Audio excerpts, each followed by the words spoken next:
Hello friends, स्वागत करता हूँ न्यू एकेडमी के इस यूट्यूब चैनल पर। आज के इस सेशन में हम जो मैथ्स स्टैंडर्ड का पेपर था सीबीएसई 2022-23 का, उसमें जो पेपर कोड था 31-1, इसका सेक्शन डी को डिस्कस करने वाले हैं। Section D long answer type था, जिसमें हर एक क्वेश्चन क्या था, 5 मार्क्स का था। ठीक है, क्वेश्चन पेपर कोड 31-1, 31-2 और 31-3 तीनों को डिस्कस करने वाले हैं हम। जो कॉमन क्वेश्चन है 31-1 और 31-2 और 31-3 में, उनको डिस्कस नहीं करेंगे। उनके अलावा जो बाकी के सेट है 31-2 और 31-3 में जो डिफरेंट क्वेश्चन थे 31-1 से, उनको हम डिस्कस कर लेंगे। ओके, 31-1 के सभी क्वेश्चन डिस्कस करेंगे ये हम। इससे पहले कि अगर आपने सेक्शन नहीं देखे हैं तो आप डिस्क्रिप्शन में लिंक दे रखा है, उस वहाँ जाके देख सकते हो। वो सभी सेक्शन ए, सेक्शन बी और सेक्शन सी हमने at the time of examination उनको डिस्कस किया था। जैसे ही एग्ज़ाम आपका ख़त्म हुआ था उसके जस्ट बाद हमने उनको डिस्कस किया है, तो वहाँ जाकर देख सकते हो। चैनल को अगर सब्सक्राइब नहीं किया तो चैनल को सब्सक्राइब कीजिए, जिससे जब भी हम नए वीडियो अपलोड करें आपको उसका नोटिफिकेशन मिल सके। ठीक है, बेल आइकन जरूर प्रेस करना ताकि आपको नोटिफिकेशन मिल सके। चलिए अब देख लेते हैं क्या है क्वेश्चन। सेक्शन डी का जो पहला क्वेश्चन था 32nd क्वेश्चन था। इसमें आपको गिवन है if a line is drawn parallel to one side of a triangle to intersect the other two sides at distinct point, prove that the other two sides are divided in the same ratio. ठीक है, theorem है direct, जो आपका chapter 6 है उसकी 6.1 theorem है। ये NCERT में दे रखी है, डायरेक्ट वहाँ से आप कर सकते हैं। ठीक है, थोड़ा मैं आपको हिंट दे देता हूँ, या चलो करवा ही देता हूँ मैं आपको। इसमें आपको क्या दे रखा है, एक ट्राइंगल दे रखा है। ठीक है, हिंदी में भी दे रखा है। देखो, यदि किसी त्रिभुज की एक भुजा के समांतर अन्य दो भुजाओं को भिन्न भिन्न बिंदुओं पर प्रतिच्छेद करने के लिए खींचा जाए तो सिद्ध कीजिए कि अन्य दो भुजाएं एक ही अनुपात में विभाजित करेगी। तो मैं सबसे पहले तो त्रिभुज बना लेता हूँ एक। ये मैंने क्या कर लिया, एक त्रिभुज बना लिया। ये हो गया त्रिभुज। ठीक है, इस त्रिभुज की ये पॉइंट ले लेता हूँ मैं। सपोज ये ए बिंदु है, ये बी है और ये सी है। ठीक है, मैं बीसी के पैरेलल एक लाइन ले लेता हूँ। बीसी के पैरेलल लाइन ले ली मैंने, ये रही। देखो, ये मैंने बीसी के पैरेलल लाइन ले ली। इस लाइन को मैं क्या नाम दे दूँ, डी ई नाम दे देता हूँ मैं। ठीक है, ये क्या हो गई, डी ई। मुझे दे रखा है कि ये जो डी ई है, गिवन क्या है आपको, गिवन क्या है, डी ई जो है वो पैरेलल है बीसी के, ये आपको गिवन है। What you have to prove, prove आपको क्या करना है कि इनका साइड्स जो है A D upon D B equal to A E upon E C, ये आपको क्या करना है, प्रूव करना है। ठीक है, ये तो प्रूव करना है। Prove that the other two sides are divided in the same ratio, तो ये बाकी की दो साइड्स जो है, कौन सी, ए बी और ए सी को, ये दोनों पॉइंट जो है डी और ई, वो सेम रेशियो में डिवाइड करते हैं। ये आपको प्रूव करना है। ठीक है, तो मैं देखिए ट्राइंगल, यहाँ दो ट्राइंगल बन रहे हैं। एक ट्राइंगल बन रहा है ए डी ई और एक ट्राइंगल बन रहा है ए बी सी। तो मैं इन दोनों ट्राइंगल की बात कर लेता हूँ यहाँ पे। तो triangle, in triangle A D E and triangle A B C में, ठीक है, ये दोनों ट्राइंगल कैसे हैं, देखो सिमिलर ट्राइंगल नहीं है क्या, एंगल ए कॉमन है, तो angle A equal to angle A हो जाएगा। क्या ब्रैकेट में लिखोगे आप, common. Angle A D E वो इक्वल हो जाएगा किसके, एंगल ए बी सी के। कैसे एंगल है, करेस्पॉन्डिंग एंगल है। करेस्पॉन्डिंग को हिंदी में क्या कहते हैं, संगत कोण। ठीक है, ये दोनों कोण संगत कोण है, तो ये तीसरे कोण भी आपस में क्या होंगे, बराबर होंगे। तो बाय ए क्राइटेरिया, ये दोनों जो ट्राइंगल है, triangle A D E similar हो जाएगा किसके, ट्राइंगल ए बी सी के। और जब ये ट्राइंगल सिमिलर हो जाएंगे तो इन ट्राइंगल की जो कोरिस्पोंडिंग साइड का रेशियो है वो क्या रहेगा, सेम रहेगा। आई बात समझ में। इट मीन्स ए डी ई की साइड ए डी के करस्पॉन्डिंग साइड क्या होगी, ए बी सी में ए बी। ये रेशियो बराबर होगा किसके, ए ई अपॉन ए सी के। नहीं होगा क्या, बिल्कुल होगा। अब इसको मैं क्या कर देता हूँ, देखो रेसिप्रोकल कर देता हूँ दोनों साइड को, मीन्स उल्टा कर देता हूँ। तो ये हो जाएगा A B upon A D, और इसको उल्टा करेंगे तो ये कैसे हो जाएगा, ए सी अपॉन ए ई। नहीं हो जाएगा क्या? अब मैं दोनों तरफ क्या कर देता हूँ, 1 1 सब्ट्रैक्ट कर देता हूँ। तो A B upon A D minus 1 कर दिया मैंने, ए सी अपॉन ए ई माइनस 1। देखो दोनों तरफ सब्ट्रैक्ट कर रहा हूँ तो कोई फर्क नहीं पड़ेगा। आई बात समझ में? अब अगर मैं क्या ले लूँ, एलसीएम ले लेता हूँ ए डी। इस तरफ एलसीएम आ जाएगा ए डी, ये क्या क्या बन जाएगा, A B minus A D हो जाएगा। इक्वल में इस तरफ एलसीएम ले लेता हूँ ए ई। ठीक है, ए ई एलसीएम आएगा तो ये क्या बनेगा, ए सी माइनस ए ई बन जाएगा। अब A B minus A D क्या है, देखो A B minus A D जो है वो बी डी के इक्वल नहीं बनेगा क्या, तो ये डी बी के इक्वल आ गया upon A D, D B upon A D हो गया। और ये इक्वल हो गया किसके, ई सी। ए सी माइनस ए ई किसके इक्वल आ जाएगा, ई सी के इक्वल नहीं आ जाएगा क्या, ई सी अपॉन ए ई। अब हमें क्या प्रूव करना था, हमें A D upon D B करना था, तो इसका उल्टा आ गया। तो फिर से क्या कर दूँ, इनको रेसिप्रोकल कर देता हूँ। तो हमारे पास में आ जाएगा A D upon D B equal हो जाएगा किसके, ए ई अपॉन ई सी के। ये हमारा प्रूव हो गया और यही हमें क्या करना था, प्रूव करना था। ओके, तो ये फर्स्ट क्वेश्चन हो गया, क्वेश्चन नंबर 32। नेक्स्ट देखते हैं क्वेश्चन नंबर 33। इसमें दो क्वेश्चन दिए हुए थे आपको, दोनों में चॉइस दे रखी थी और दोनों में से कोई एक आपको करना था। ठीक है, फर्स्ट पार्ट देख लेते हैं 33 का ए पार्ट। इसमें आपको क्या दे रखा है, the angle of elevation of the top of a tower 24 metre high from the foot of another tower in the same plane is 60 degree. ठीक है, the angle of elevation of the top of second tower from the foot of the first tower is 30 degree.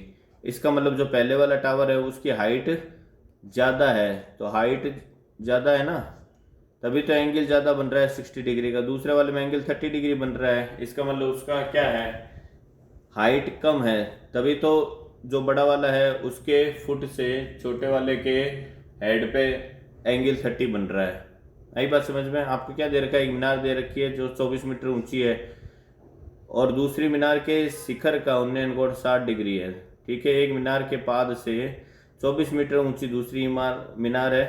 तो ये आपको ऐसे condition दे रखी है, देखो मैं बना ही लेता हूँ। ये आपको एक टावर दे रखा है जिसकी हाइट कितनी है, 24 मीटर है। एक दूसरा टावर दे रखा है जिसकी हाइट हमें कुछ नहीं दे रखी। अब ये कह रहा है कि जो ये छोटा वाला टावर है एक मीनार के पाद से 24 मीटर ऊंची, इस मीनार के फुट से, छोटी वाली के, इसके फुट से जो बड़ी वाली है इसके टॉप का एंगल ऑफ एलिवेशन दे रखा है 60 डिग्री। और ये जो 24 मीटर वाली है बड़ी वाली, इसके फुट से इसका एंगल दे रखा है 30 डिग्री। ये कुछ ऐसा आपको गिवन है और दोनों का बेस क्या रहेगा, हमेशा सेम रहेगा, तो ये बेस सेम रह गया। आई बात समझ में? ये आपको कंडीशन गिवन है। आगे क्या कह रहा है, दो मीनारों के बीच की दूरी और पहली मीनार की ऊंचाई ज्ञात करो। तो एक तो ऊंचाई आपको दे रखी है, ये कितनी है, 24 मीटर है, तो आपको ये हाइट निकालनी है। दोनों के बीच की दूरी निकालनी है, ये x। ओके, अब ये एंगल दे रखा है कितना है, 60 डिग्री है, और ये एंगल दे रखा है कितना है, 30 डिग्री है। तो ये सपोज मैं ए बी पॉइंट ले लेता हूँ, ये पॉइंट सी ले लेता हूँ, ये पॉइंट डी ले लेता हूँ। ठीक है, तो अगर मैं ट्रायंगल ए बी सी की बात करता हूँ, ट्रायंगल ए बी सी में, ट्रायंगल ए बी सी में देखिए मेरे पास बी सी है ऑलरेडी, तो मैं एक्स निकाल लेता हूँ, ए बी निकाल लूँ। उसके लिए मुझे क्या लगाना पड़ेगा, टेन थीटा अप्लाई कर देता हूँ, टेन 60। तो टेन थीटा क्या होता है, टेन थीटा तो हो जाएगा क्या, B C upon A B नहीं हो जाएगा क्या, टेन 60 कितना होता है, √3। बी सी हमारे पास में 24 है, अपॉन ए बी हमें फाइंड आउट करना है एक तो ए बी कितना आ जाएगा, 24 अपॉन √3।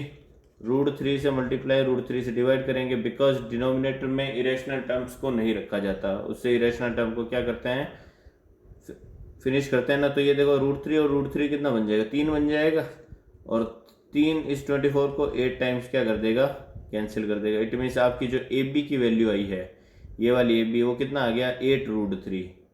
तो ए बी कितना आ गया, 8√3 आ गया आपके, A B equal to 8√3। It means दोनों मीनारों के बीच की दूरी तो हमारे पास 8√3 आ गई एक तो। अब मुझे क्या निकालना है, इसकी हाइट निकालनी है h।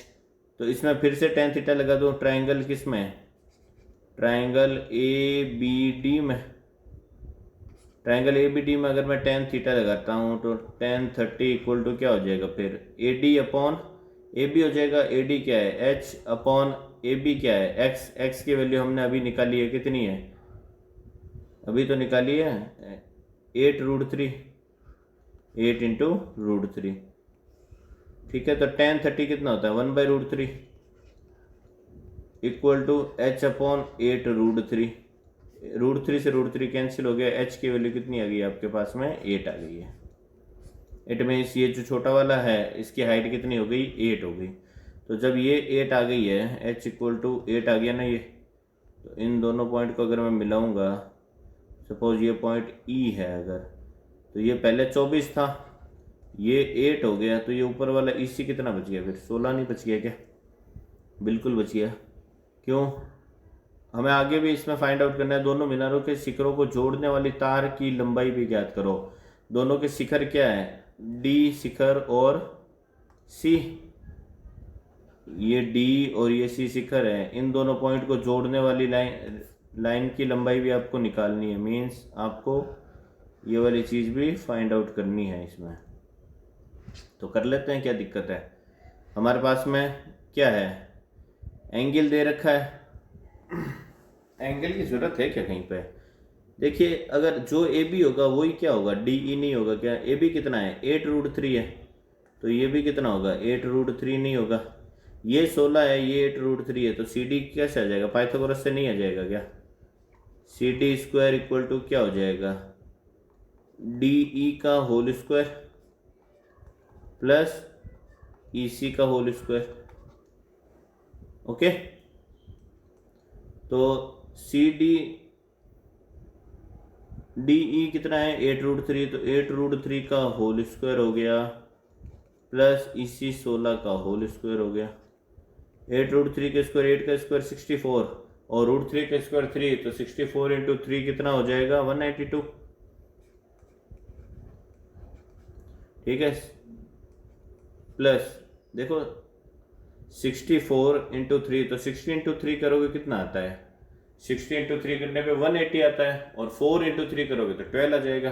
तो 180 में 12 ऐड करेंगे तो 192 आ जाएगा। और 16 का स्क्वायर तो कितना होता है, 256 होता है, 256।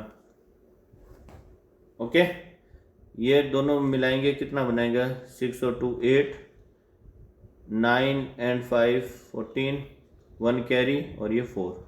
यह आपके पास में आ गया C D square equal to 448। तो सी डी इक्वल टू आ जाएगा स्क्वायर रूट के अंदर 448, स्क्वायर रूट के अंदर 448 आ गया। तो 448 को आपको क्या करना पड़ेगा, ब्रेक करना पड़ेगा। तो 448 को ब्रेक करने के लिए मैं क्या करूं, देखिए 448 के अगर मैं फैक्टर बनाऊं तो इसको मैं 4 से डिवाइड करूंगा। 4 से डिवाइड होता है तो क्या बचेगा, 112 बचेगा। 112 को फर्दर 4 से डिवाइड करूंगा। 112 को अगर मैं 4 से डिवाइड करता हूं तो ये क्या आ जाएगा, देखिए 2 एंड 8, फिर 4 से डिवाइड हो जाएगा तो 7 आ जाएगा और 7 बच जाएगा। इट मीन्स रूट 448 का मतलब हो गया रूट के अंदर 444 इंटू 7। अभी ये दोनों 4 मिलके एक 4 बाहर आ जाएगा, और इस 4 से एक 2 बाहर आ जाएगा, और रूट के अंदर क्या बन जाएगा, 7। तो आपका जो आंसर आएगा वो क्या आ जाएगा, 8√7। किसकी वैल्यू आएगी, दोनों मीनारों के टॉप के बीच की डिस्टेंस सी डी, ये आपका आंसर हो जाएगा। नेक्स्ट देखते हैं, इसका बी पार्ट आपको दे रखा है। इसमें दे रखा है कि एक स्फेरिकल बलून है, एक spherical balloon of radius small r subtends an angle of 60 degree at the eye of an observer. ठीक है, if the angle of elevation of its centre is 45 degree from the same point. देखो क्या कह रहा है, ये कह रहा है एक बलून है, किस शेप में, स्फेयर की शेप में। ये स्फेयर ले लिया मैंने, और एक ऑब्जर्वर है, उसकी आंख पे, सपोज ये यहाँ पे कहीं आंख है, ये यहाँ कहीं आँख है, उसकी आँख से इसका जो बलून का एंगल बन रहा है पूरा वो 60 डिग्री बन रहा है। तो आँख पे ऐसा एंगल बनेगा पूरा। ये जो एंगल दे रखा है दोनों के बीच का, ये कितना दे रखा है, 60 डिग्री गिवन है। ये वाला एंगल, ये एंगल दे रखा है 60 डिग्री। आगे क्या दे रखा है, if the angle of elevation of its centre is 45 degree from the same point. तो ये कह रहा है कि इसी पॉइंट, सेम पॉइंट से ये जो इसका बलून का सेंटर है, यहाँ पे हॉरिजॉन्टल से जो एंगल बन रहा है वो कितना बन रहा है, 45 डिग्री बन रहा है। ओके, तो ये 45 डिग्री बना देते हैं। ये एंगल फिर कितना हो जाएगा, ये एंगल अगर मैं लूँ तो ये एंगल आपके हो जाएगा 45 डिग्री का। ये एंगल किससे है, हॉरिजॉन्टल से है, ध्यान रखना। तो मैं इसको हॉरिजॉन्टल बना लेता हूँ। तो ये ऐसे इसको मिला देता हूँ, सॉरी, ये परपेंडिकुलर हो जाएगी इस पे, हॉरिजॉन्टल पे। ठीक है, ये हमें गिवन डेटा है। अब देखिए करना क्या है, if the angle of elevation of its centre is 45 degree from the same point, then prove that the height of the centre of the balloon, ये जो हाइट है, ये height h of the centre of the balloon is √2 times its radius. ये क्या हो जाएगी, इसकी radius नहीं हो जाएगी, ये रेडियस हो गई। इसी तरह ये भी क्या हो जाएगी, इसकी रेडियस, ये r है, ये भी क्या होगी, r होगी। तो आपको प्रूव क्या करना है, हाइट जो है वो √2 टाइम्स है किसके, रेडियस के। ये आपको प्रूव करना है, कर देते हैं प्रूव। ये एंगल पूरा 60 डिग्री गिवन है, तो ये वाला स्मॉल वाला एंगल कितना हो जाएगा, ये 30 डिग्री नहीं हो जाएगा। ठीक है, और ये पूरा एंगल ग्रीन लाइंस के बीच वाला कितना दे रखा है, 45 दे रखा है। और कुछ गिवन है, और कुछ भी नहीं गिवन है। तो अब सबसे पहले क्या करेंगे, देखिए इसका नोमेनक्लेचर कर देते हैं। ये सपोज पॉइंट मैं ले लेता हूँ ए, ये पॉइंट ले लिया मैंने बी, ठीक है, और ये पॉइंट जो सेंटर है वो मैं ओ ले लेता हूँ। ये सपोज मैंने ई ले लिया और ये ले लिया एफ। कोई डाउट है? अब अगर मैं बात करता हूँ ट्राइंगल ए ओ बी की, अगर मैं ट्राइंगल ए ओ बी की बात करूँ, ट्राइंगल ए ओ बी में, ए ओ बी में देखो, एक तो हाइट हमें रिक्वायर्ड है, तो मुझे ओ बी तो क्या करना पड़ेगा, लेना पड़ेगा। और एक देखिए, अगर मैं ए ओ की बात करूं तो ए ओ देखो, ए ओ बी और ए ओ ई दोनों में क्या है, कॉमन है। तो मुझे ए ओ और ओ बी को क्या करना है, एक दूसरे से रिलेट करना है। तो ए ओ क्या है, ए ओ तो हाइपोटेन्यूज है, और ओ बी क्या है, परपेंडिकुलर है। इट मीन्स मुझे साइन थीटा यूज लेना पड़ेगा। तो मैं यहाँ साइन थीटा यूज लेता हूँ। साइन एंगल हमें दे रखा है कितना है, 45 डिग्री। किसके इक्वल हो जाएगा वो, ओ बी अपॉन ए ओ के। साइन 45 कितना होता है, 1/√2 इक्वल टू ओ बी क्या है, हमारी हाइट है, और ए ओ कितना है, ए ओ कितना है, ए ओ ही है। इसको हम क्या करेंगे, सेकंड में यूज ले लेंगे।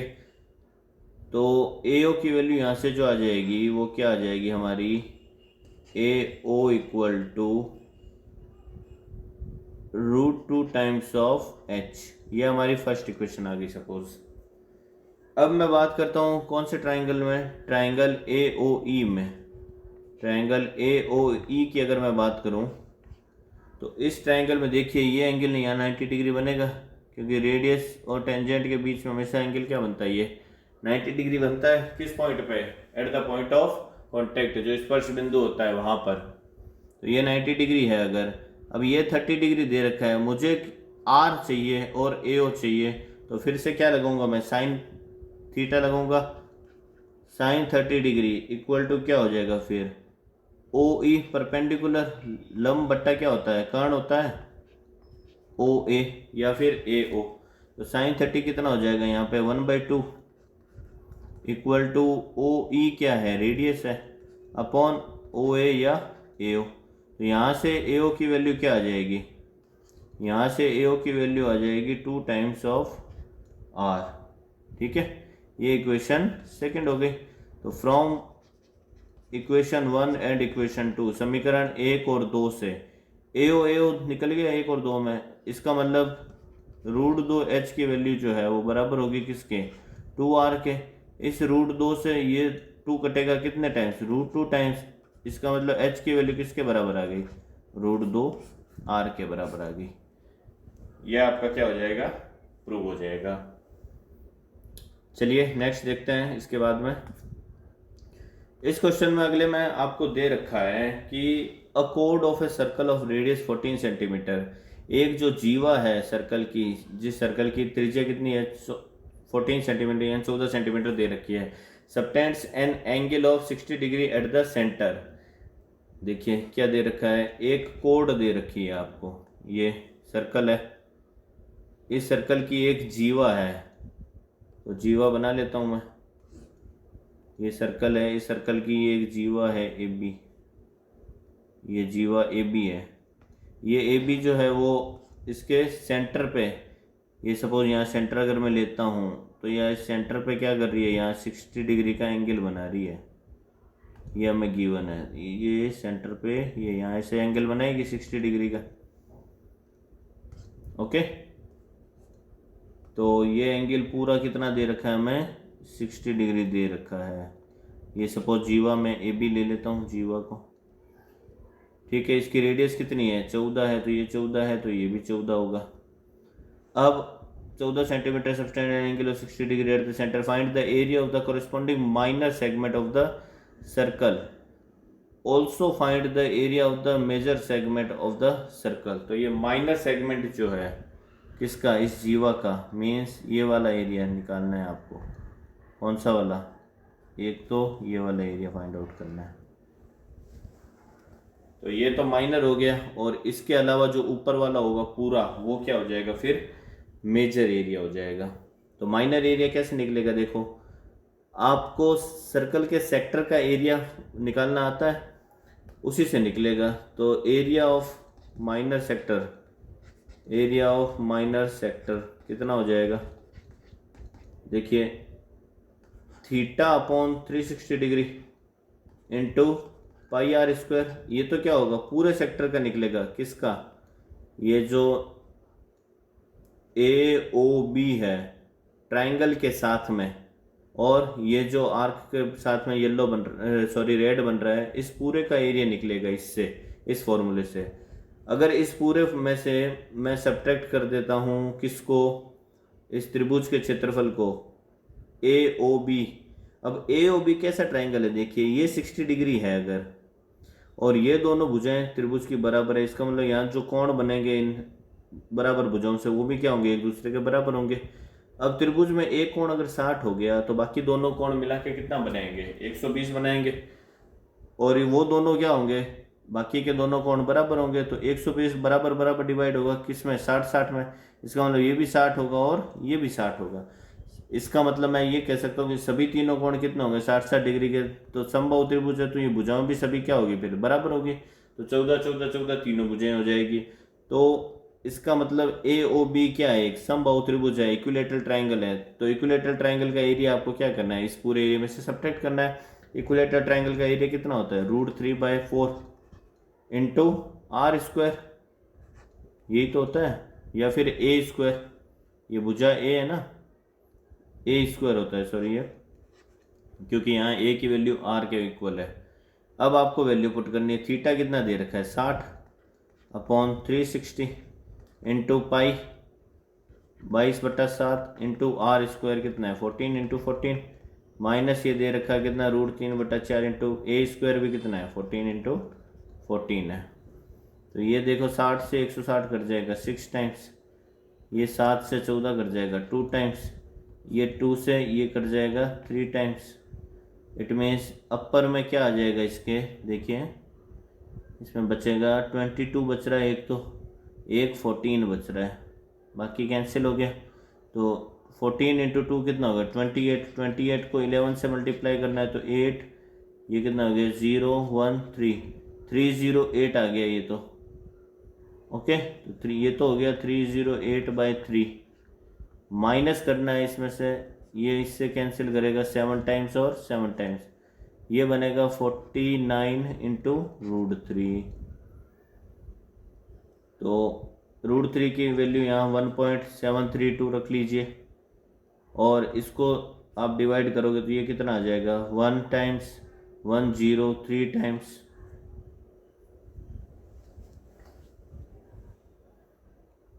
ठीक है। डिवाइड करोगे 308 को 3 से तो ये कितना आ जाएगा 100 पॉइंट समथिंग आएगा ना। 1 टाइम्स कट गया, ये 0 का 0 आ जाएगा, फिर आएगा 2 टाइम्स 2 0 बच जाएगा 0.6, ये करीबन आएगा 102.6 माइनस 49 इंटू ये करोगे तो इससे इसका आंसर आ जाएगा। ओके अब आगे कह रहा है कि ये मेजर सेगमेंट का भी एरिया फाइंड आउट करो, दीर्घ वृत्तखंड का भी निकालना है। तो अगर लघु वृत्तखंड पे 60 डिग्री का कोण बन रहा है तो दीर्घ वृत्तखंड पे फिर कितने का बनेगा 300 डिग्री का, क्योंकि ये टोटल कोण कितना होता है 360 का होता है ना। तो फिर से वही मेजर वाले का एरिया क्या हो जाएगा दीर्घ वृत्तखंड का, वो हो जाएगा θ/360 इंटू 2πr², और थीटा की वैल्यू यहाँ कितनी हो जाएगी 300/360 इंटू 2πr² 22/7 इंटू r², कितना 14 इंटू 14। तो इसको आपको सॉल्व करना है, तो इसको सॉल्व करोगे तो ये कितना आ जाएगा 5 टाइम्स, ये फिर से आ जाएगा 6 टाइम्स, 6 से ये कैंसिल हो जाएगा 3 टाइम्स, ये कैंसिल हो जाएगा 7 टाइम्स, 7 से एक ये 7 कैंसिल हो जाएगा। तो ये आएगा कितना, देखिए 22 का एक 2 इसको भेज दो तो ये तो 10 बन गया, और 14 इंटू 11 154 हो गया, तो ये 154 इंटू 0 डिवाइड बाय 3 आ जाएगा ये, है ना। तो इसको आप सॉल्व करोगे फर्दर तो ये कितना आ जाएगा, देखो अगर 1500 होता तो 500 आता, ठीक है, और यहाँ 39 होता तो 13 आता है, इसका मतलब 513 पॉइंट समथिंग आएगा ये आंसर इसका 513.33, क्योंकि 1/3 बचेगा ना, तो ये इसका आ जाएगा मेजर पार्ट का एरिया। ठीक है, चलिए नेक्स्ट देख लेते हैं आप question number 35। Question number 35 AP से रिलेटेड है। ये कह रहा है the ratio of the 11th term to 17th term of an AP is 3/4। मतलब क्या कह रहा है ये T11/T17 जो है वो आपको दे रखा है 3/4। Find the ratio of 5th term to 21st term, एक तो ये निकालना है। Also find the ratio of the sum of the first 5 terms to that of first 21 terms. तो आपको कुछ टर्म्स का रेशियो भी निकालना है और सम का रेशियो भी निकालना है आपको, ना। तो सबसे पहले तो मैं जो दे रखा है उससे कुछ सिंप्लीफाई करने की कोशिश करते हैं। T11 का मतलब क्या हो गया, Tn क्या होता है a plus n minus 1, 11 minus 1 10 into D, ये हो जाएगा a plus n minus 1 17 minus 1 16 D. n वा पद क्या होता है a plus n minus 1 into D होता है, ठीक है। ये किसके इक्वल होगा 3/4 के इक्वल। सॉल्व करेंगे तो ये आ जाएगा 4a plus 40d equal to 3a plus 48 हो जाएगा, ये 16 इंटू 3 48d हो जाएगा, ठीक है। a वाले टर्म को इस तरफ लेके जाऊंगा तो 4a माइनस 3a क्या आ जाएगा a आ जाएगा, इक्वल टू ये 40d उस तरफ लेके जाऊंगा मैं, 48 ऑलरेडी है तो क्या बन जाएगा 8d। 48 में से ये 40 माइनस का हो जाएगा ना, उस तरफ जाएगा तो a इक्वल टू क्या आ गया आपके पास में 8d आ गया। अब हमें क्या फाइंड आउट करना है, 5वें पद और 21वें पद मीन्स T5/T21 हमें फाइंड आउट करना है। तो ये कितना हो जाएगा a plus 4d, a plus n minus 1 5 minus 1 into D 4d हो गया, ये हो गया a प्लस 20d। अब मैं अगर a की जगह 8d पुट कर देता हूँ तो ये 8d हो जाएगा, ठीक है। तो 8 और 4 कितना हो गया 12d। इसी तरह यहाँ 8d पुट करूँगा तो 20 एंड 8 कितना हो जाएगा 28d। डी से डी कैंसिल हो गया, ये कैंसिल हो रहा है किसके टेबल से 4 की टेबल से, ये आ जाएगा 3, ये आ जाएगा 7। इट मीन्स T5 और T किसकी वैल्यू क्या आ जाएगी, का रेशियो क्या आ जाएगा 3/7 आ जाएगा। ठीक है। नेक्स्ट हमें क्या फाइंड आउट करना है, हमें निकालना है पहले 5 टर्म और पहले 21 टर्म्स का सम, मीन्स S5 अपॉन S21 हमें फाइंड आउट करना है, सम ऑफ फर्स्ट 5 टर्म। ठीक है, तो सम क्या होता है, n/2 into 2a plus n-1 into D, यही तो होता है। n क्या है, 5 है, तो n-1 कितना हो गया, 4d, डिवाइड बाई ये आ जाएगा 21/2, 2a plus n-1 20 into D आ जाएगा ये। ठीक है, कोई डाउट है यहाँ तक? आई थिंक नहीं होना चाहिए डाउट। 2 से 2 क्या हो जाएगा, डिवाइड हो जाएगा, यहाँ पे 2 से 2 डिवाइड होएगा, ये 2 कैंसिल हो गया। एक ही वैल्यू की जगह में क्या रख दूँ, 8d पुट कर देता हूँ। ये फ्रॉम इक्वेशन 1 हमें दे रखा है ना, हमने निकाला है, सॉरी, इक्वेशन 1 से अगर मैं पुट करूँ तो ये क्या आ जाएगा, देखिए 5 यहाँ बच गया, 21 डिवाइड में बच गया, ये कितना बनेगा, एक ही जगह 8d रखा तो ये 16d आ गया, 16 एंड 4 कितना हो गया, ये ऊपर 20d बन गया, नहीं बन गया क्या?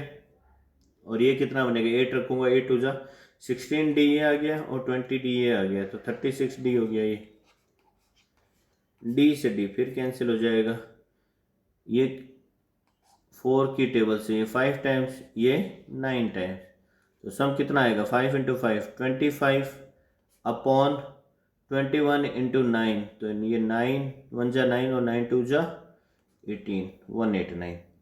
ये क्या आ जाएगा, इसका रेशियो आएगा 25 अपॉन 189। ठीक है, ये इसका ए पार्ट हो गया। इसके 2 क्वेश्चन दे रखे थे, ऑप्शन में थे दोनों, देख लेते हैं। सेकंड, इसका जो बी पार्ट था उसमें आपको क्या दे रखा है, 250 logs are stacked in the following manner, इस मैनर में क्या 250 लॉग्स रखे हुए हैं।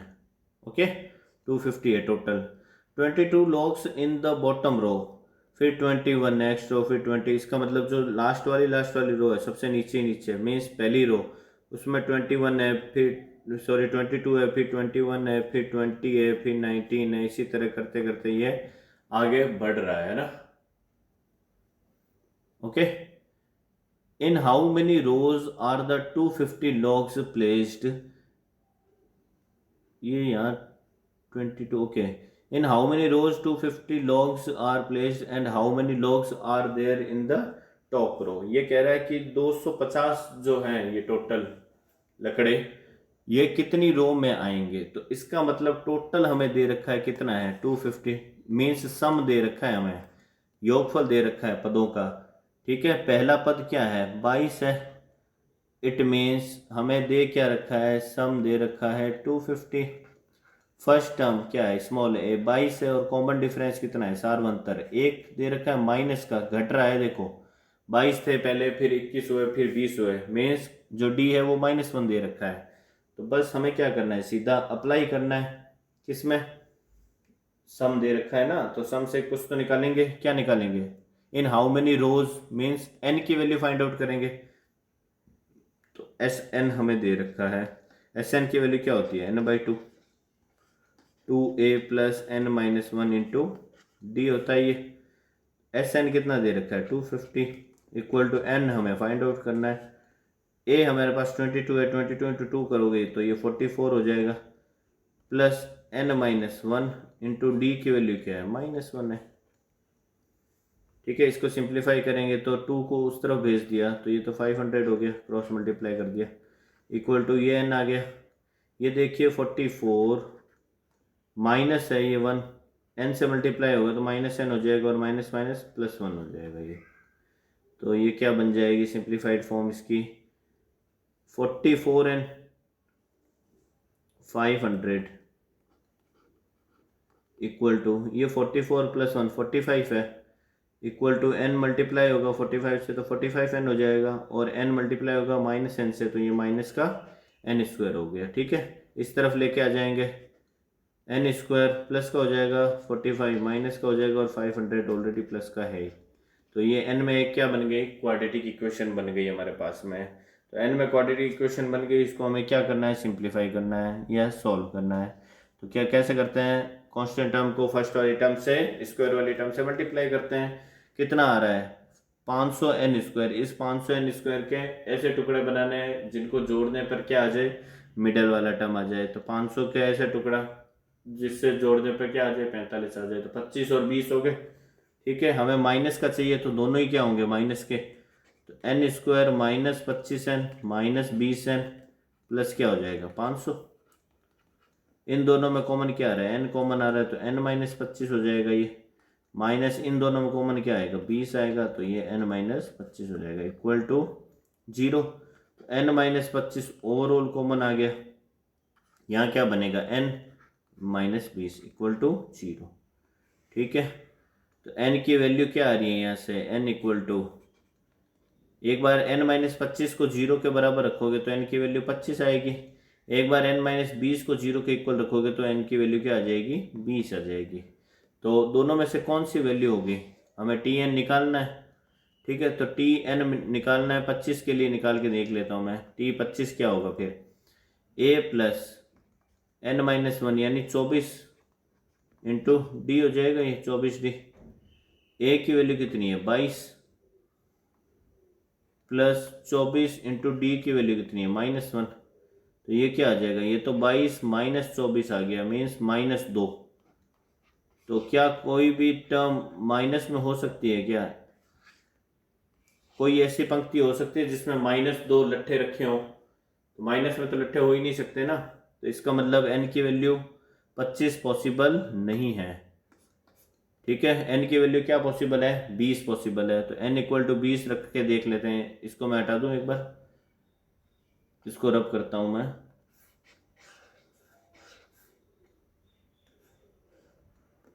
ठीक है, n की वैल्यू मैं 20 लेके देखता हूं। तो n इक्वल टू 20 लेने पर t20 जो होगा वो क्या आ जाएगा, a प्लस 19d आ जाएगा।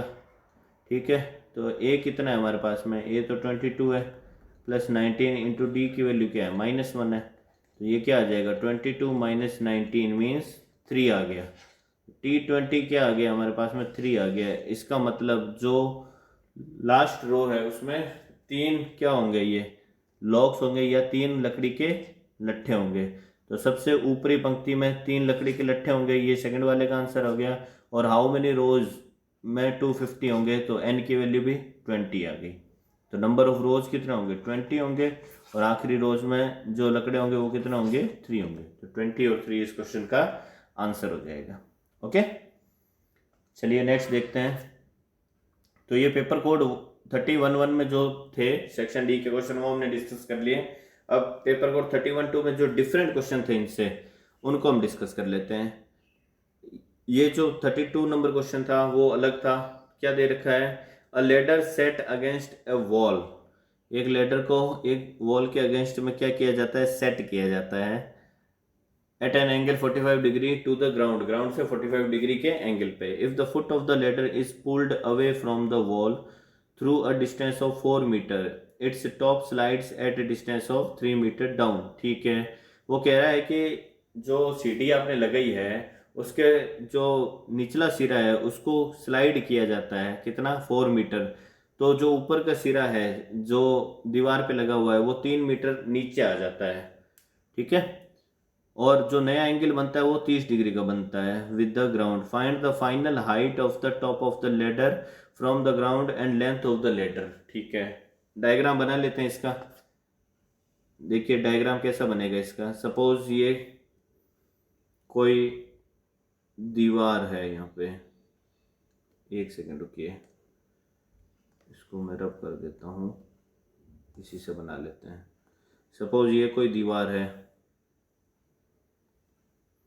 ठीक है, और ये इस पे क्या लगी हुई है, एक सेकंड में लेडर लगा लेता हूँ इस पर। ये लेडर लगी हुई है सपोज स्टार्टिंग पॉइंट में, ये ऐसी लेडर लगी हुई।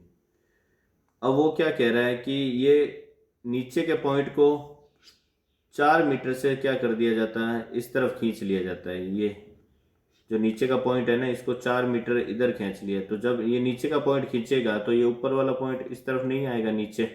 तो ये कितना नीचे आ जाता है, 3 मीटर नीचे आ जाता है। तो जब ये 3 मीटर नीचे आता है तो फिर लेडर की जो पोजीशन है वो क्या बन जाती है, ये लेडर की पोजीशन कुछ ऐसी बन जाती है। देखिए ये ऐसी लेटर की पोजीशन आ जाती है। ठीक है, एक सेकेंड रुकिए। जो लेटर की पोजीशन है वो कुछ ऐसी है, ऐसी हो जाती है लेटर की पोजीशन। और ये मैं हॉरिजॉन्टल बना लेता हूँ यहाँ पे, ये ऐसा हॉरिजॉन्टल बन जाएगा यहाँ पे। ठीक है, ये पोजीशन आपको गिवन है क्वेश्चन में। ये एंगल पहले कितना डिग्री का था, पहले एंगल कितना दे रखा था, 45 था। पहले 45 था, बाद में 30 हो जाता है 4 मीटर सब्ट्रैक्ट इसको खिसकाने के बाद में। पहले 45 डिग्री का था, ये बाद में कितना हो गया, 30 डिग्री का हो गया। ये 4 मीटर इसको इस तरफ खिसकाया है, तो ये ऊपर से कितना आ जाता है, फिर 3 मीटर नीचे आ जाता है। ये क्वेश्चन कहना चाह रहा है। हमें क्या निकालना है, एक तो ओरिजिनल हाइट निकालनी है इसकी, कौन सी वाली, जो ये इनिशियल में थी, ये वाली एच पूरी, एक तो ये निकालनी है। और ये जो काली वाली लाइन है मीन्स लेडर की लेंथ, ये फाइंड आउट करनी है हमें। ठीक है, तो कोई नहीं, जो अब तक करते आए हैं वही करना है, टेन थीटा अप्लाई करना है। ट्रायंगल का नोमेनक्लेचर कर लेता हूँ मैं। सपोज ये पॉइंट ए है, ये पॉइंट बी है, ये पॉइंट सी है। ठीक है, ये सपोज मैं पॉइंट डी दे देता हूँ, और ये क्या हो जाता है मेरा, ई पॉइंट हो जाता है। बस अब क्या करना है, सपोज मैं पहले ट्रायंगल एबीसी की बात कर लेता हूँ। ट्रायंगल एबीसी में, ट्रायंगल एबीसी में मैं tan 45 अगर अप्लाई करूँ तो tan 45 इक्वल टू क्या हो जाएगा, tan थीटा क्या होता है, perpendicular BC upon base AB, यही तो होगा। ठीक है, tan 45 कितना होता है, 1 equal to BC upon AB हो जाएगा। इसका मतलब BC और AB क्या है, दोनों BC और AB सॉरी AB क्या है, दोनों एक दूसरे के बराबर हो जाएंगे। ठीक है, तो ये सपोज मैं अगर x लेता हूँ तो ये कितना है, x प्लस 3 हो जाएगा, तो ये भी कितना हो जाएगा, फिर x प्लस 3 हो जाएगा ये भी। ठीक है, कोई डाउट है किसी को भी, आई थिंक नहीं होना चाहिए। ये x है तो ये x प्लस 3 हो गया, कोई दिक्कत नहीं है। अब मैं बात करता हूँ ट्राइंगल EBD की। ट्राइंगल EBD की अगर मैं बात करूँ, ट्राइंगल EBD की बात करूँ, इसमें क्या है, tan 30 लगा दूँ मैं। tan 30 इक्वल टू क्या हो जाएगा, BD अपॉन BE, यही तो आएगा, BD अपॉन BE आ जाएगा। tan 30 कितना होता है, 1/√3 होता है।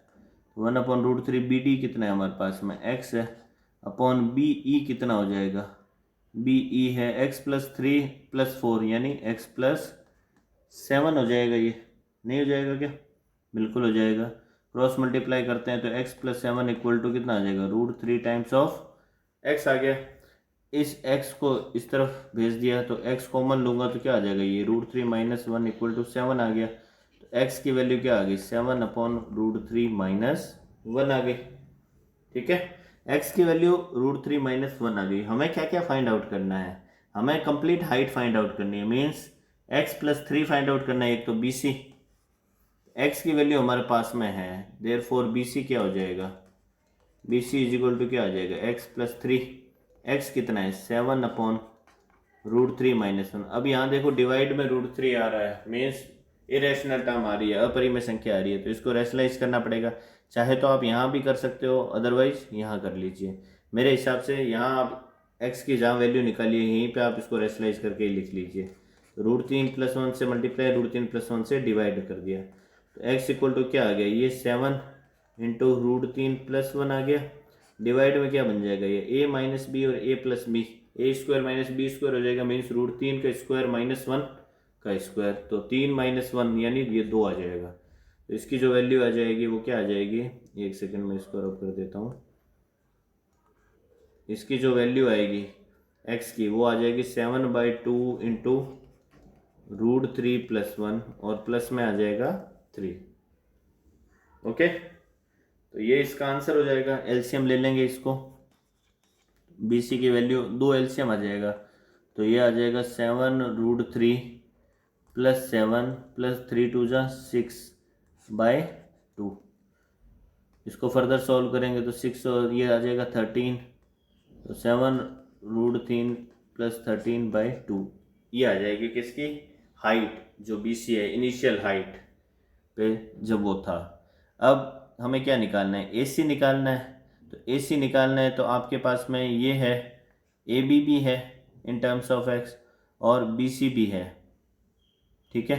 अब एक चीज़ बताइए, ये दोनों तो सेम है, ठीक है, 45-45 है, और जब भी 45-45 होता है तो साइड का रेशियो क्या रहता है, 1 और 1 रहता है।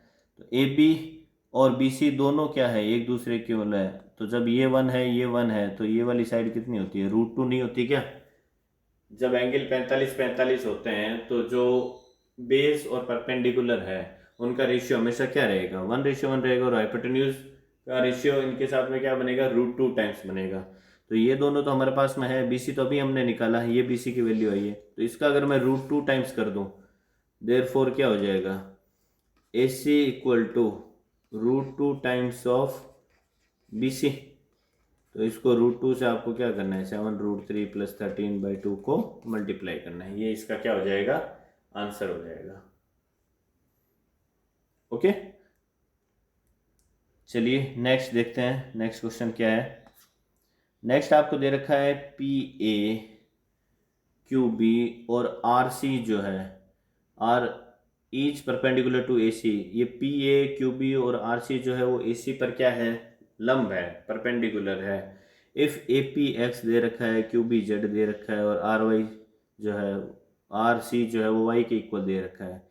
AB जो है वो स्मॉल a दे रखा है और BC जो है स्मॉल b दे रखा है। तो आपको प्रूव करना है 1/x plus 1/y equal to 1/z। Important result है ये, कंपटीशन एग्जाम में क्वेश्चन आता है इससे रिलेटेड काफ़ी, ठीक है। तो अब देखो, साइड्स का रेशियो जब भी बात करें ना तो ट्राइंगल की सिमिलरिटी की बात करनी होती है हमें। ट्राइंगल की अगर सिमिलरिटी की बात हो जाती है तो ट्राइंगल अगर सिमिलर हो जाते हैं तो वहाँ से क्या आ जाता है हमारे पास में, साइड का रेशियो आ जाता है। तो कोई भी दो ट्राइंगल को यूज लो और उनमें क्या कर दो, सिमिलरिटी लगा दो, ठीक है। तो सबसे पहले मैं ट्राइंगल कौन सा ले लूँ, ट्राइंगल में ले लेता हूँ सपोज ये वाला CAP और CBQ की बात कर लूँ मैं। तो triangle CAP and triangle CBQ में, अब इस ट्राइंगल में देखिए क्या है, एक तो ये एंगल 90 डिग्री है दोनों में, एक ये ट्राइंगल एंगल C जो है वो क्या है, कॉमन है। तो दो एंगल बराबर हो गए अगर, angle C equal to angle C, ठीक है, मैं पूरा लिख नहीं रहा, और एंगल CBQ जो है वो इक्वल होगा एंगल किसके, CAP के, किसके, 90 डिग्री के। तो बाय ए क्राइटेरिया ये दोनों ट्राइंगल क्या हो जाएंगे, एक दूसरे के सिमिलर हो जाएंगे। तो जब दोनों ट्राइंगल एक दूसरे के सिमिलर हो जाएंगे तो इनकी करस्पॉन्डिंग साइड का रेशियो क्या होगा, सेम होगा। तो करस्पॉन्डिंग साइड क्या है इनकी। अब हमें क्या चाहिए, देखो एक्स वाई जेड में रिलेशन चाहिए, तो इन साइड को तो इंक्लूड करना ज़रूरी हो गया, नहीं हो जाएगा क्या। इन साइड को इंक्लूड करने के लिए मैं ये जो CBQ है इसमें कौन सा ले लूँ, फिर BQ की बात कर लेता हूँ और बड़े वाले में AP की बात कर लेता हूँ, ठीक है। तो ये क्या हो जाएगा, BQ/AP इक्वल हो जाएगा किसके, BC/AC के,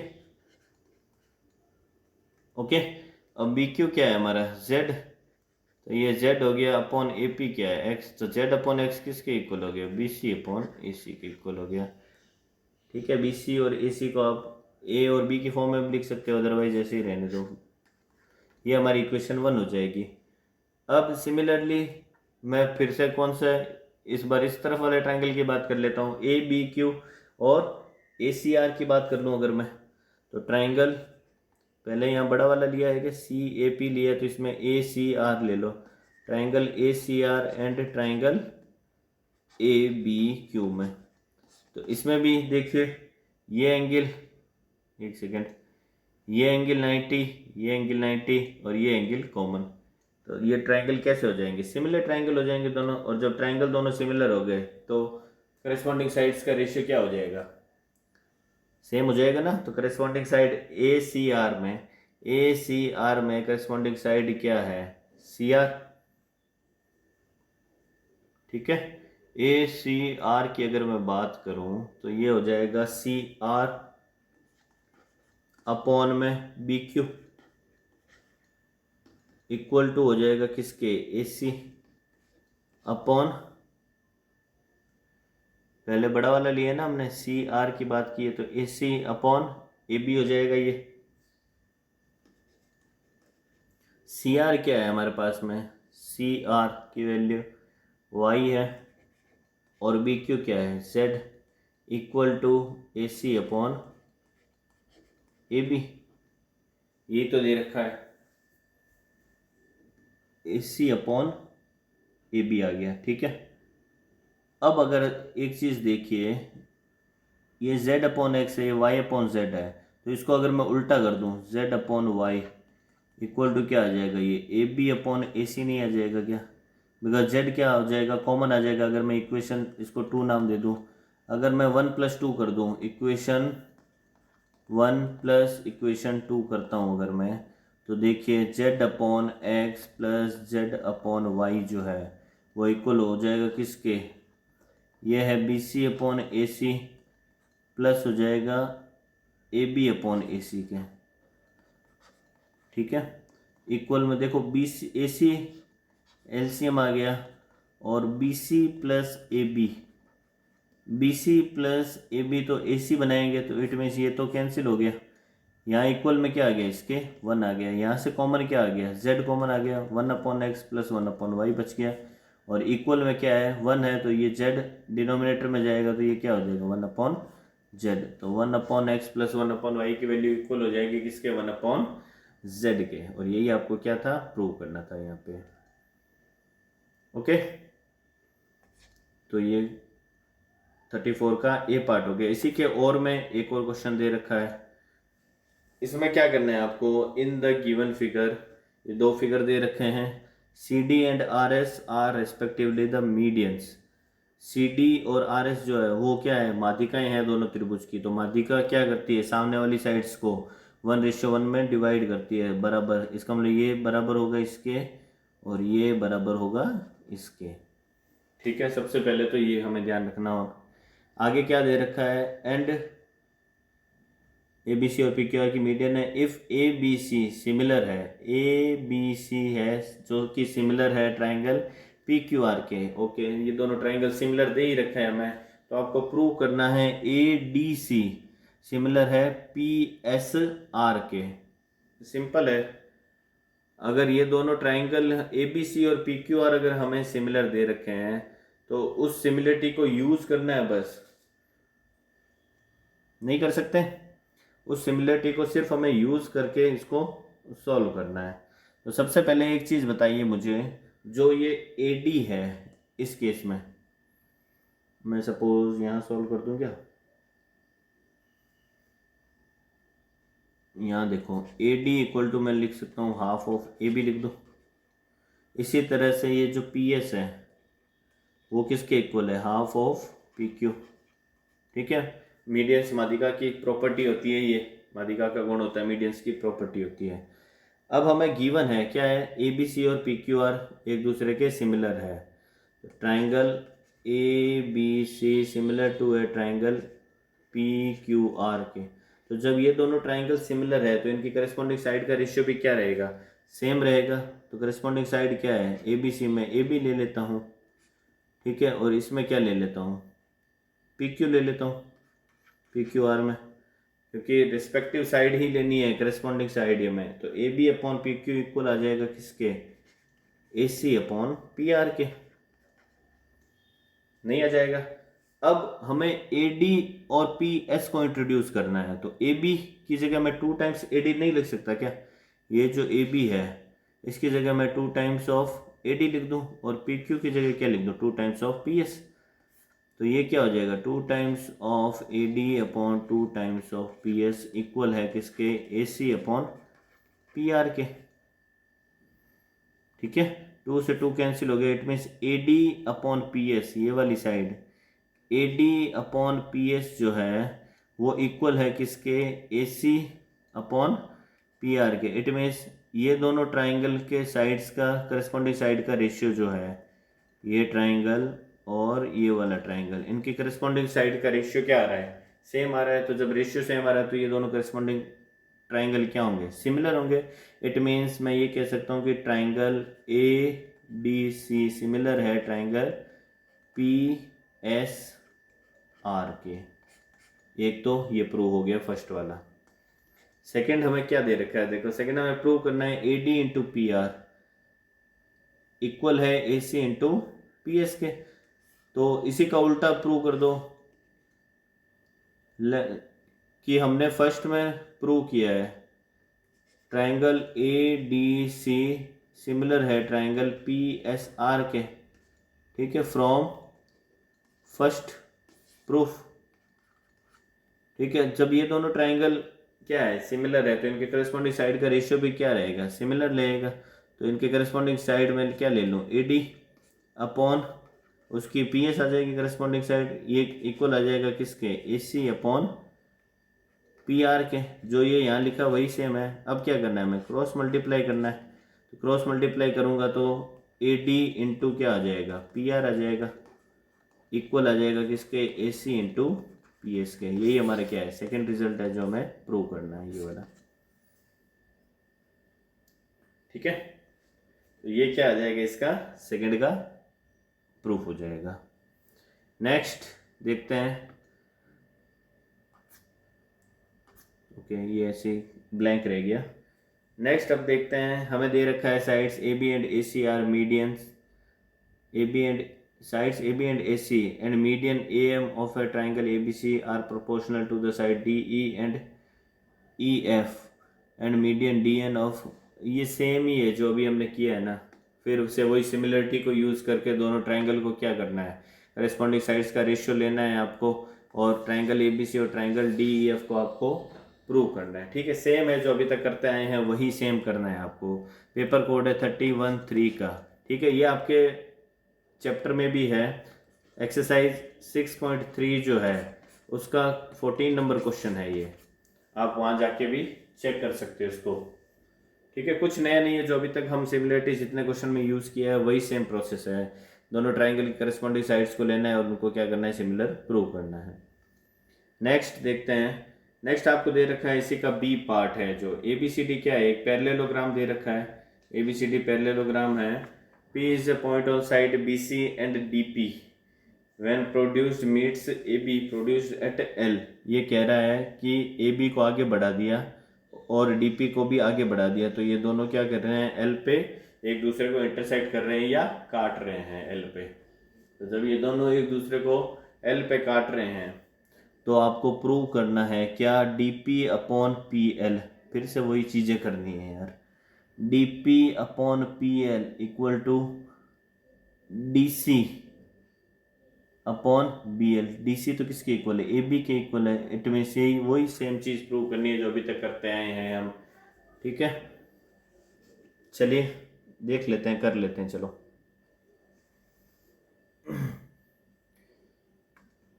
DP अपॉन PL है, हमें ABCD पैरेललोग्राम दे रखा है, तो ये वाली साइड और ये वाली साइड एक दूसरे के इक्वल है, और ये वाली साइड और ये वाली साइड दोनों एक दूसरे के इक्वल है। ओके, साइड्स की लेंथ भी इक्वल है और दोनों है पैरेलल, आमने सामने की भुजाएं। AB पैरेलल है CD के और BC पैरेलल है किसके, DC के। ठीक है, तो मैं बात करता हूँ ट्राइंगल ALD की बात कर लो, क्योंकि ये फर्स्ट वाला तो उससे रिलेटेड लग रहा है। तो मैं बात करता हूँ ट्राइंगल ALD की। ट्राइंगल ALD की अगर मैं बात करता हूँ, BP क्या है, पैरेलल है किसके, AD के। जब BP AD के पैरेलल है, ये और ये दोनों एक दूसरे के पैरेलल है, तो यहाँ थेल्स थ्योरम लग जाएगी। ठीक है, या तो थेल्स थ्योरम लगाओ, अदरवाइज सिमिलरिटी भी लग जाएगी। ये एक ट्राइंगल, अगर मैं इन दोनों ट्राइंगल की बात करता हूँ LBP और LAD की, तो इन दोनों ट्राइंगल में क्या लग जाएगा, थेल्स थ्योरम लग जाएगी। ठीक है, करेस्पॉन्डिंग साइड्स का रेशियो क्या होगा, इनके इक्वल होगा। करेस्पॉन्डिंग साइड्स में छोटे वाले ट्राइंगल में LB ले लेता हूँ, LB ले लिया मैंने, और बड़े वाले में ये क्या हो जाएगा, किसके इक्वल हो जाएगा। अगर मैं थेल्स थ्योरम, क्योंकि मैं अगर इन दोनों को ऐड करता हूँ ठीक है, तो मैं सी डी को इंट्रोड्यूस नहीं कर पाऊंगा, तो मैं क्या करता हूँ, स्टेप में ले लेता हूँ। एल बी अपॉन बी ए जो है वो इक्वल होगा किसके, L P upon P D के, यही होगा।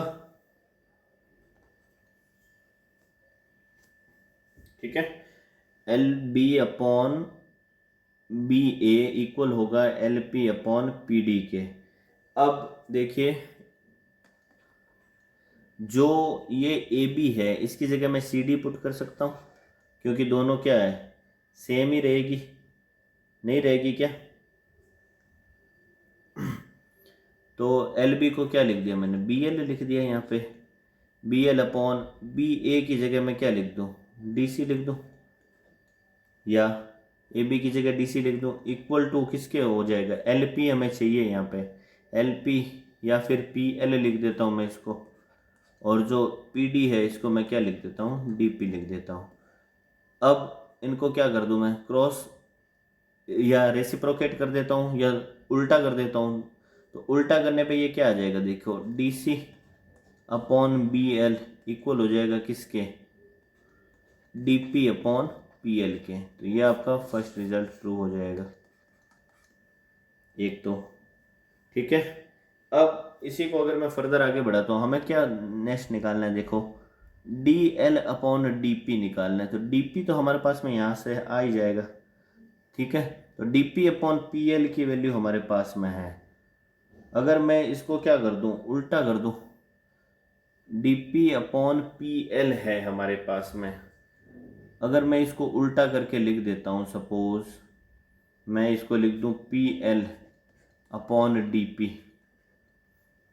ठीक है, P L upon D P, मुझे क्या करना पड़ेगा, वन जोड़ना पड़ेगा, तभी तो ये क्या आएगा, डी एल आएगा। हमें डी एल बनाना है यहाँ, डी एल बनाने के लिए मैं ये जुगाड़ कर रहा हूँ, पी एल इसी को क्या कर दिया, वन से इसको उल्टा कर दिया, इक्वल टू मैंने क्या लिख दिया, B L upon D C.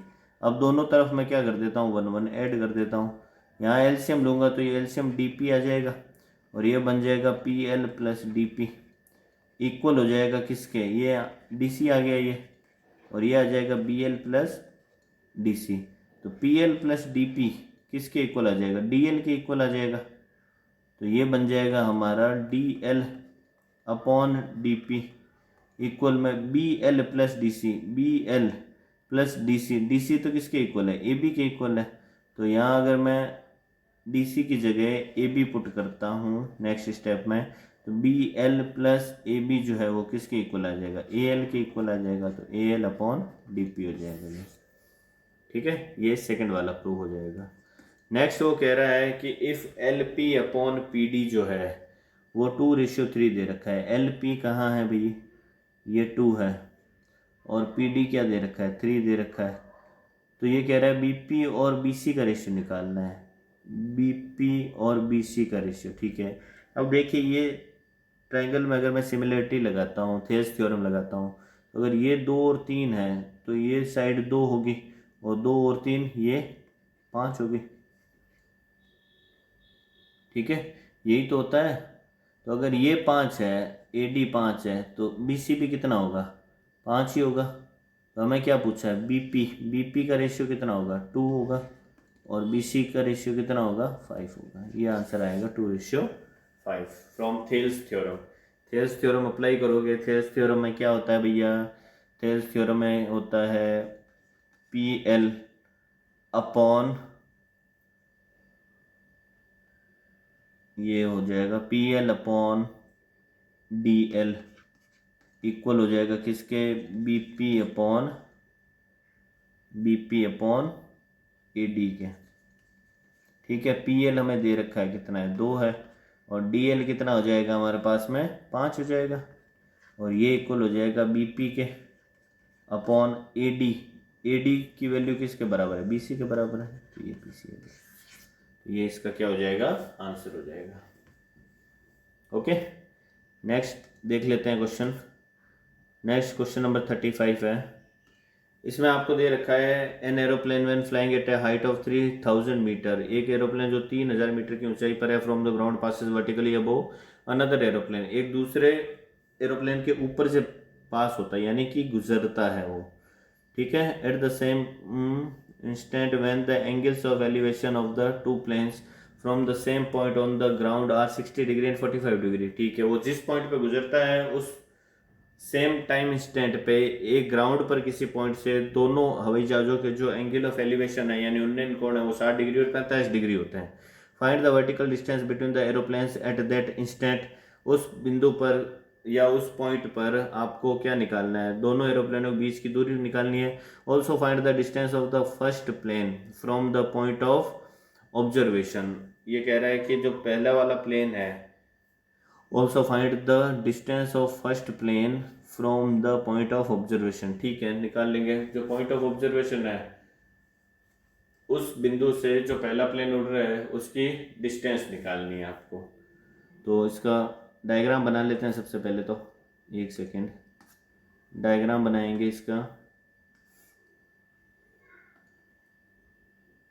तो एक सेकेंड, ये सपोज एक इस लाइन पे ये दोनों एरोप्लेन उड़ रहे हैं, ओके।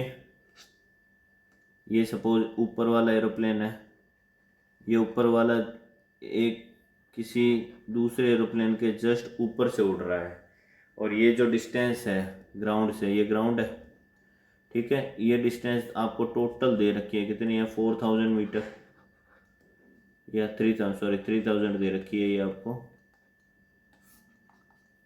3000 मीटर आपको गिवन है ये, ठीक है। अब ग्राउंड पर कोई पॉइंट है, ये ग्राउंड पर कोई पॉइंट है यहाँ पे, इस पॉइंट से जब इससे ऊपर से निकलता है ये वाला, तो उसी पॉइंट ऑफ टाइम पे ग्राउंड पे कोई बिंदु से इन दोनों का जो एंगल ऑफ एलिवेशन है वो रिस्पेक्टिवली कितना है, 60 और 45 डिग्री है।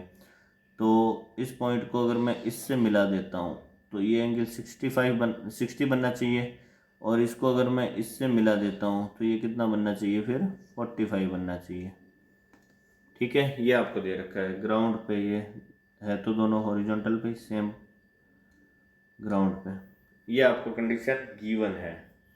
अब आपको क्या क्या फाइंड आउट करना है, एक तो इस find the vertical distance between the aeroplane, दोनों एरोप्लेनों के बीच की डिस्टेंस एक तो फाइंड आउट करनी है, और एक क्या करना है, इस पॉइंट से ये जो है एरोप्लेन उसकी डिस्टेंस फाइंड आउट करनी है। तो टोटल डिस्टेंस हमें दे रखी है। सपोज मैं इन पॉइंट्स को अगर मान लेता हूँ, ये ए है, ये बी है, ये सी है, ये डी है।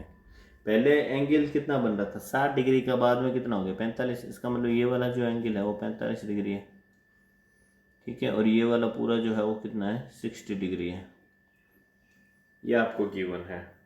अब टोटल डिस्टेंस, टोटल हाइट जो है वो 3000 दे रखी है। सपोज ये अगर मैं x मान लेता हूँ तो ये कितनी हो जाएगी, 3000 माइनस एक्स, या फिर मैं इसको सपोज x मान लेता हूँ बिकॉज ये वाला 2 बार यूज़ होगा। एक सेकेंड, मैं इसको क्या मान लेता हूँ, ये x ले लेता हूँ मैं, तो ये वाली जो ये भी बनेगी वो क्या बनेगी, 3000 माइनस एक्स हो जाएगा। अब मैं बात करता हूँ, ये सपोज पॉइंट मैंने E ले लिया, ये वाला पॉइंट, तो ट्राइंगल डी सी, अरे यार ये पॉइंट बी दे तो रखा है यहाँ पे, ये पॉइंट बी दे रखा है ना, तो ट्राइंगल डी बी सी की अगर मैं बात करता हूँ तो इस ट्राइंगल में 10 थीटा लगाऊँ अगर मैं, तो 1045 डिग्री इक्वल टू क्या आ जाएगा, B C upon C D आ जाएगा, ओके।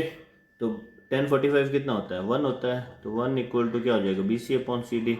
इसका मतलब बी सी इक्वल है सी डी के, और ये दोनों क्या है, एक्स के इक्वल हो जाएंगे। तो अगर उसको मैंने एक्स माना है तो ये दोनों किसके इक्वल हो जाएंगे, फिर एक्स के इक्वल हो जाएंगे। तो ये एक्स है तो ये भी एक्स हो गया, ओके। अब मैं बात करता हूँ किसकी, ट्रायंगल डी सी ए की। तो इस ट्रायंगल में 1060 डिग्री अगर लगाऊँ मैं, 1060 इक्वल टू कितना हो जाएगा, A C upon D C.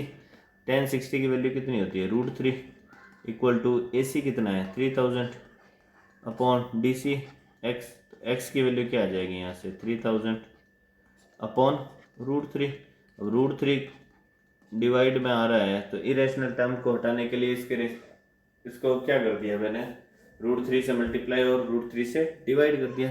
तो ये √3 और √3 मिलके कितना बना लेंगे, 3 बना लेंगे। तो ये 3000 को डिवाइड करेंगे 1000 टाइम, एक्स की वैल्यू कितनी आ गई, 1000 टाइम्स ऑफ √3।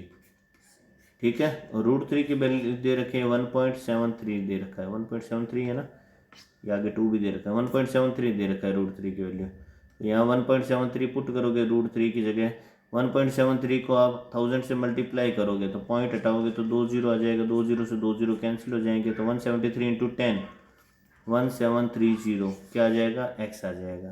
तो ये 1730 आ गया एक्स की वैल्यू। तो ये 1730 है तो ये भी 1730 हो गया।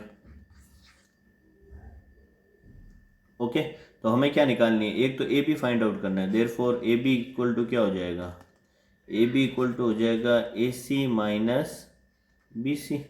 ए सी टोटल कितना है 3000 माइनस 1730। तो ए बी की वैल्यू क्या आ जाएगी, जो डिस्टेंस है दोनों एरोप्लेन्स के बीच की, उसकी वैल्यू आ जाएगी 3000 माइनस 1750।